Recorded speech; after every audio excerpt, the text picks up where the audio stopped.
ஏண்டா மாப்பிள, எனக்கு புள்ளையா குட்டியா? எனக்கு அப்புறம் நீ தானடா வாரிசு. இந்த மேட்டுப்பட்டிக்கே நீ தானடா மிராஸ்தார் ஆக போற. இப்படி ஆட்டுக்கல்லி மேல உட்கார்ந்து தேங்காய் கண்டிட்டு இருந்தா எப்படிடா மிராஸ்தார் ஆகுறது? ஊருக்குள்ள 4 பேர் நல்ல பேர் வாங்க வேண்டாம்? நல்ல பேர்னா எப்படி எடுக்கிறது? நம்ம வடிவேல் பொண்டாட்டி செத்து போயிட்டா, அவனை போய் பார்த்து 4 வார்த்தை நல்ல வார்த்தை சொல்லிட்டு வா. நல்ல வார்த்தைன்னா எப்படி? அப்படி கேளு என்கிட்ட. போன வாரம் குருசாமியோட அம்மா செத்து போயிட்டா. அவன் என்கிட்ட வந்து அழுதான். நான் போய், அடே குருசாமி, உங்க அம்மா உனக்கு மட்டும் தானே அம்மா, எனக்கும் தான் அம்மா, ஏன் இந்த ஊருக்கே அவங்க அம்மான்னு சொன்னேன். அப்பதான் அவன் மனம் கொஞ்சம் தளர்ச்சி அடையாம இருந்தது. அம்மா செத்ததுக்கே இப்படின்னா பொண்டாட்டி செத்ததுக்கு எப்படி சொல்லணும்னு உனக்கு தெரியாதா? இவ்வளவுதானா? இது கூட தெரியாட்டா நான் எப்படி பண்ணையாறது? எப்படி என் சாமர்த்தியம்னு பாருங்க. ஓடி மாப்பிள, இன்னைக்கு உன் சாமர்த்தியம் தெரிய போகுதுடி.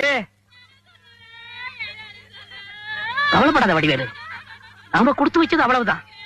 உன் பொண்டாட்டி உனக்கு மட்டுமா பொண்டாட்டியா இருந்தா? எனக்கும் தான் பொண்டாட்டியா இருந்தா.